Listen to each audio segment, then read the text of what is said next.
নমস্কার, দেখছেন কলকাতা টিভি। আমি অভিক্রচির সঙ্গে শুরু করছি সংবাদ সারাদিন। বহরমপুরে বক্তব্য রাখছেন মুখ্যমন্ত্রী। টাকাটাও দেয়নি, যারা 100 দিনে কাজ করেছেন টাকা পাননি। পারলে যারা পারবেন, আমি 2 তারিখ থেকে আপনাদের জন্য কলকাতায় গান্ধী মূর্তির পাদদেশে একটা ধর্ণা শুরু করব আপনাদের জন্য।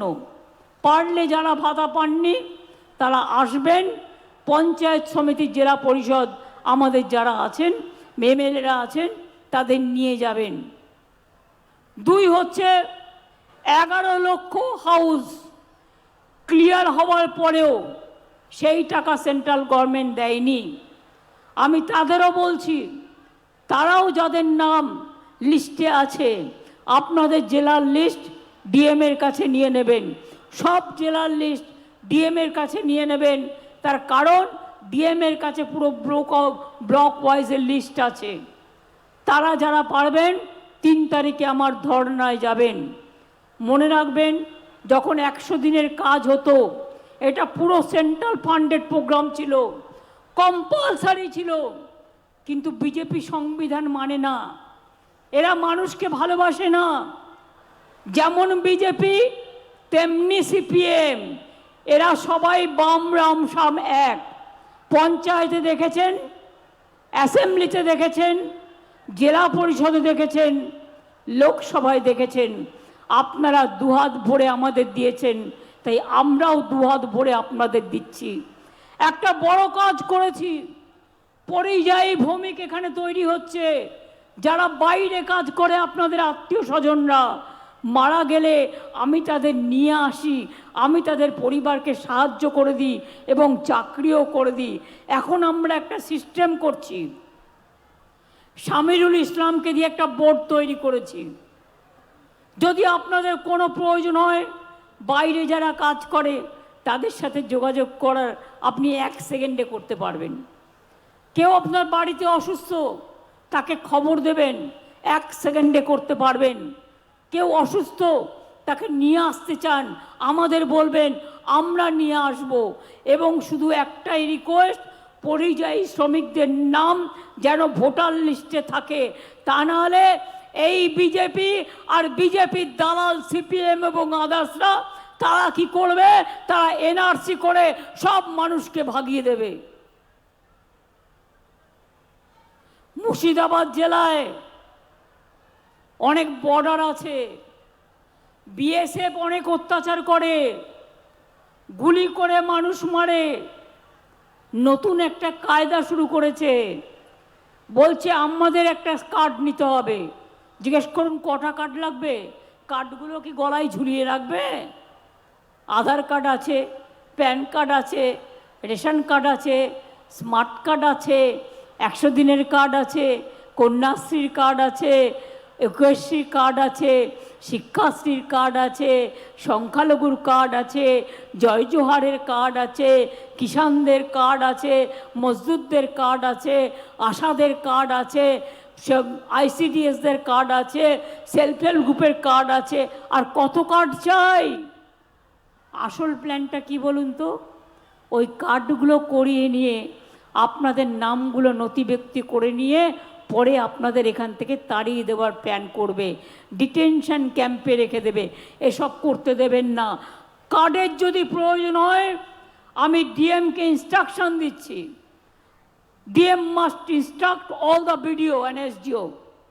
যদি কেউ ইনার লাইন কার্ডের জন্য পারমিশন চায়, ডিস্ট্রিক্ট অ্যাডমিনিস্ট্রেশন দেবে।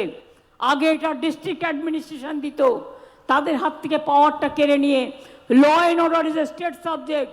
বিএসএফ বর্ডার সামলাবে, যাতে বর্ডার দিয়ে কেউ গরু পাচার না করে, কয়লা পাচার না করে। এটা আমাদের জায়গা নয়, এটা বিএসএফ এর দায়িত্ব। তারা এগুলো করে, নিজেরা টাকা খায়, কোটি কোটি টাকা বানায়, আর বলে দেয় আমার ধর্ম তোমায় মানতে হবে। শুনছি আবার ইউনিফর্ম সিভিল কোড করবে। এবার একটা কথা যদি আপনাদের জানাই, মুসলিমদের মধ্যে সবাই কি এক নিয়ম মানেন? শিয়াও আছে, সুন্নিও আছে। কেউ মহরম করেন, কেউ করেন না। আদিবাসীদের মধ্যে নানা রকম নিয়ম আছে, তারাও তো হিন্দু, কিন্তু তারা ট্রাইবেল, তাদের বিয়ের প্রথা আলাদা, তারা ডালাই করে তুলে তারা বিয়ে করে। হিন্দুদের মধ্যেও ব্রাহ্মণ আছে, তপশিলি আছে, মতুয়া আছে, লোকনাথ আছে, অনুকূল ঠাকুর আছে, কায়স্থ আছে, বৈশ্য আছে, সাহা আছে। এক একজনের এক এক রকম রীতি। হিন্দুরা সন্ধেবেলায় বিয়ে করে, আর সংখ্যালঘুদের বিয়ে হয় দুপুরবেলা, তাদের আলাদা রেজিস্ট্রেশন হয়, তাদের আলাদা মত, হিন্দুদের আলাদা মত, খ্রিস্টানদের গির্জায় হয় তাদের আলাদা মত। এটা মাথায় রাখতে হবে। আমার 5টা আঙুল আছে, বলুন তো 5টা আঙুল কি সমান? কিরে আঙুলটা ছোট, মাঝের আঙুলটা লম্বা বেশি, বুড়ো আঙুলটা মোটা বিজেপির জন্য। বলুন তো আপনারা। তাহলেই সমাজে কেউ হিন্দু থাকবে না, কেউ মুসলমান থাকবে না, কেউ শিখ থাকবে না, কেউ খ্রিস্টান থাকবে না, কেউ ওবিসি থাকবে না, কেউ মা থাকবে না, কেউ মাদার থাকবে না, কেউ আম্মা থাকবে না। ইলেকশনে জিতে সব ডিমের দোকান বন্ধ বিজেপি রাজ্যে, সব ডিমের দোকান বন্ধ, কেউ ডিম খাবে না। কে কি খাবে তার নিজের ব্যাপার। কেউ যদি ভেজ হয়, আপনি ভেজ খান, আমার কোনো আপত্তি নেই। ভেজেও অনেক ভালো ভালো খাবার পাওয়া যায়, জৈনরা ভেজ খায়, অনেক মারোয়ারিরা খায়, আমাদের তো কোনো আপত্তি নেই। তাহলে আপনি আমার খাবার ওপর ইন্টারফেয়ার করবেন কেন? বলছে মাছের দোকান বন্ধ, ডিমের দোকান বন্ধ, মাংসের দোকান বন্ধ। এ আবার কি কথা? মাছ, মাংস, ডিম সব যদি বন্ধ হয়ে যায়, তাহলে মানুষ কি বলবে? হাট্টি মাটিম টিম, আর তোমাদের ভোটে পারবো ডিম।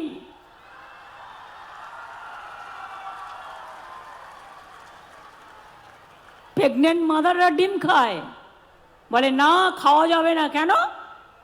বিজেপির অর্ডার। আর সিপিএম বিজেপির 1 নম্বরের দালাল। দেখেননি 34 বছর এরা আজকে কংগ্রেসের সাথে আমাদের আন্ডারস্ট্যান্ডিং ভালো ছিল, যদি কেউ খারাপ করে থাকে তার নাম সিপিএম পার্টি। সিপিএম আজকে সবচেয়ে বড় দালাল হয়েছে ওদের। আমি তো 2টো সিট দিতে চেয়েছিলাম মালদায়, একটাও এমএলএ নেই, বলে হবে না।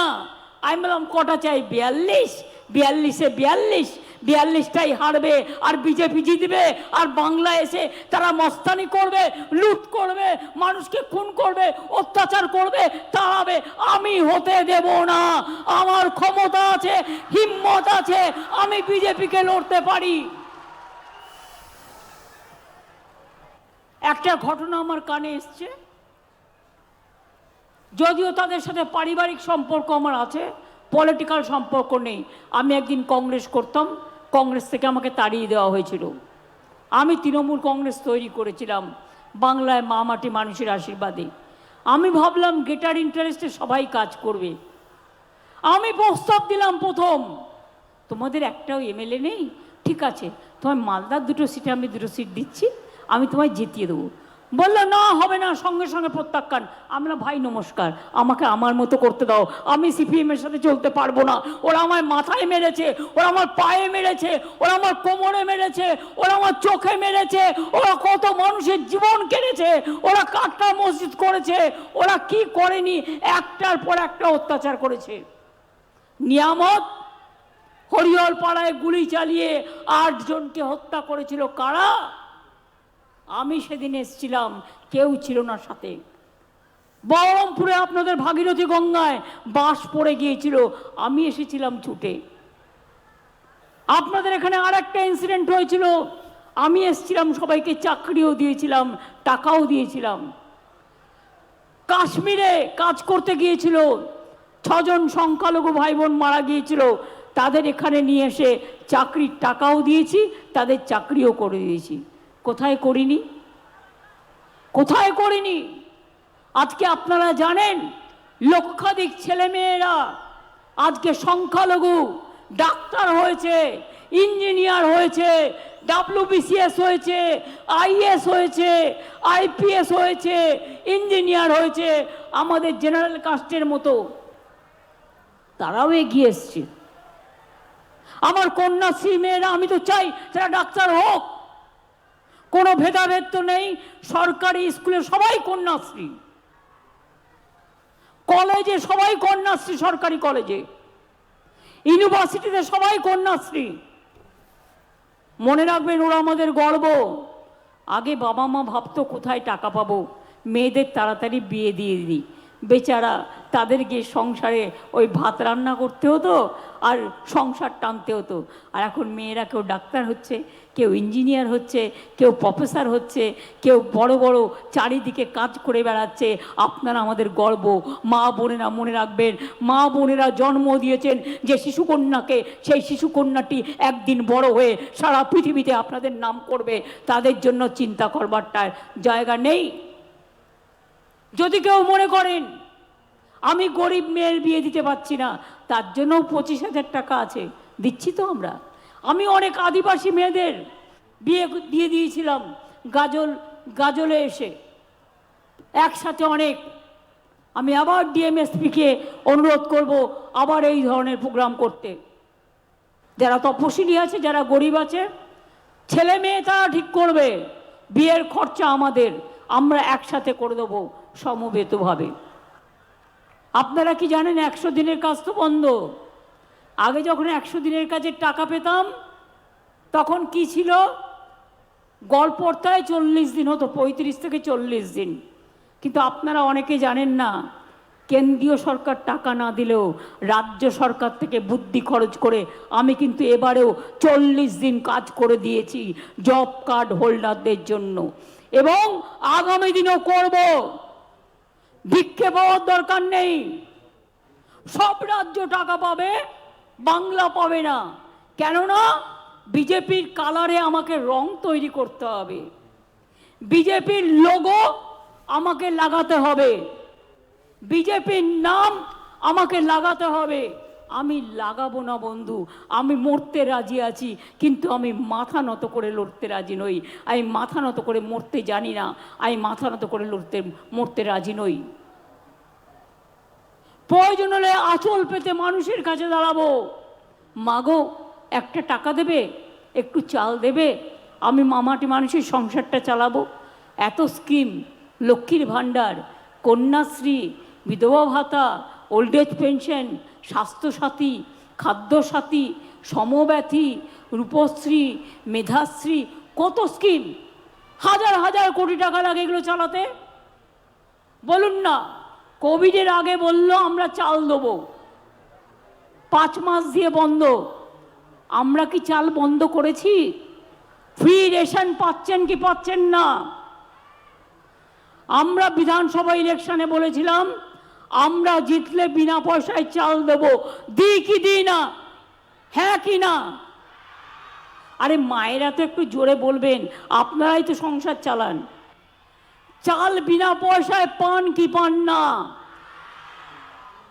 স্বাস্থ্যসাথী কার্ড পান কি পান না? লক্ষ্মীর ভান্ডার পান কি পান না? স্মার্ট কার্ড করে দেবো বলেছি, করেছি কি করিনি? কন্যাশ্রী পান কি পান না? শিক্ষাশ্রী পান কি পান না? ঐক্যশ্রী পান কি পান না? মেধাশ্রী পান কি পান না? এরকম অনেক প্রোগ্রাম আছে, চলছে এবং চলবে। আমি বিশ্বাস করি মুর্শিদাবাদ, মালদা, কৃষ্ণনগর এই ট্যুরিজম সার্কিট একদিন সারা বিশ্বের মন জয় করবে। আমরা সবাই এক, এটা আমাদের পরিচয়। নিশ্চিন্তে থাকুন, মানুষকে নিরাপত্তা দেওয়ার কাজ আমাদের। আমরা থাকাকালীন কারো জীবনে কোনো দুর্ঘটনা ঘটবে না। দুর্ঘটনা ঘটলে গভর্নমেন্ট আপনাকে সাহায্য করবে। আপনাদের সামাজিক নিরাপত্তা, আপনাদের আর্থিক নিরাপত্তা, আপনাদের সাংসারিক নিরাপত্তা, আপনাদের পারিবারিক নিরাপত্তা, মনে রাখবেন আমরা আছি, ছিলাম, থাকবো। আমি মিটিংয়ে আস্তে আস্তে হেলিকপ্টার একটা মেসেজ পেলাম যে কংগ্রেসের একজন নেতা, রাহুলের নামটাই আমি বলে দিই, আমার থেকে ছোট, ওর গাড়িতে নাকি কে কাচ মেরেছে। পরে আমি খোঁজ নিলাম, কারণ আমরা তো সব পছন্দ করি না, আমরা করিও না। এসব করে ফর নাথিং নাটক করে কী লাভ? পরে খোঁজ নিয়ে দেখলাম বাংলায় নয়, ওটা কাটিহারে কিষানগঞ্জে হয়েছে। গ্লাস ভাঙা অবস্থায় ওরা বাংলায় ঢুকেছে। কিন্তু আমি ঘটনার নিন্দা করি, কারো উপর আক্রমণ হলেই আমি নিন্দা করি। বিহারে সবে বিজেপি সিপিএম, বিজেপি আর নীতিশ এক হয়েছে, ওদের রাগ থাকতেই পারে, কিন্তু আমাদের এখানে যেন কোনো দুর্ঘটনা না ঘটে। কোনো পার্টি মিছিল করতেই পারে, মিটিং করতেই পারে, শান্তিপূর্ণভাবে মিছিল করুক, মিটিং করুক, আমার কোনো আপত্তি নেই। তবে একটা কথা মনে রাখবেন, আজকে কত তারিখ? 31 তারিখ। 2 তারিখ থেকে পরীক্ষা শুরু হচ্ছে, মাধ্যমিক, তারপরে উচ্চ মাধ্যমিক, মাদ্রাসা, হাই মাদ্রাসা, আলিম, ফাজিল, আইসিএসসি, সিবিএসসি। তাই কোর্টের ভার্ডিক্ট অনুযায়ী এবং পলিউশন কন্ট্রোল বোর্ডের আইন অনুযায়ী রাস্তায় মাইক্রোফোন ব্যবহার করা যাবে না।